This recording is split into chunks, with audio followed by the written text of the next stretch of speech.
The Newham Monitoring Group is financed by the local council to run an anti-racist advice centre, but now the advice has extended into action. They say their nightly patrols, which they refuse to describe as vigilante, are in response to desperate pleas from the regular victims of racial attacks and harassment, like the man driven out of his home after his pregnant wife was set upon, the shopkeeper who couldn't stand it any longer and sold up. The experience I've had, it just made me sick and tired of this country and the racialism problem and all that. And the white woman with the black children.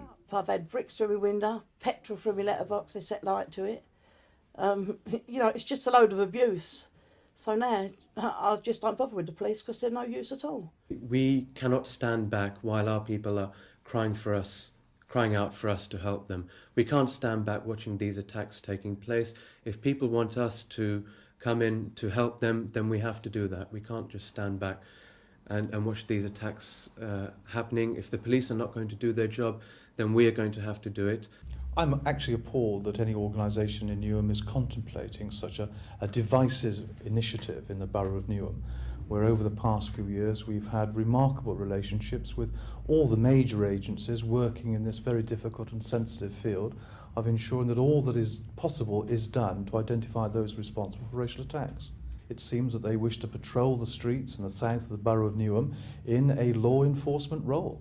They cannot do that. They are unaccountable, they are self-appointed, they owe no allegiance, and they are untrained.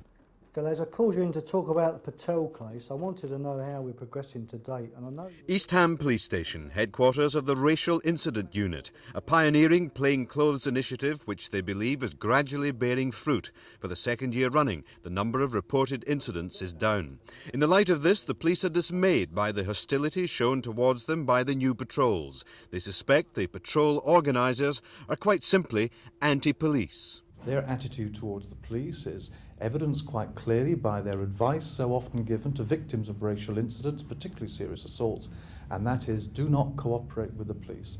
That is the only stance they have. Their literature, their meetings, their correspondence all contain the same message. Last year alone we handled 107 cases of attacks involving 4 arson attacks, 12 attacks with weapons, air guns, knives and bottles.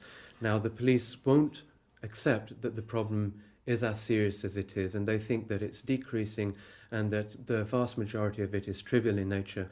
We will be prepared to work with the police on terms which suit both of us. There's no question of us being anti-police. So we'll be back later on this week anyway. We'll see you. We just want to go up to see the other shop. Okay. Okay. Lovely. Okay then. Thank you. So far, the patrols have met no trouble. It remains to be seen whether their presence keeps the culprits off the streets or eventually encourages them to come out.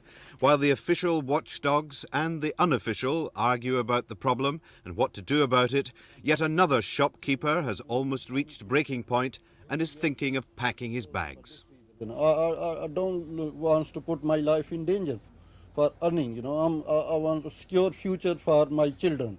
And in this society, people were thinking this Britain is a very civilized country, but this is not. I'm facing it, the hard reality of life.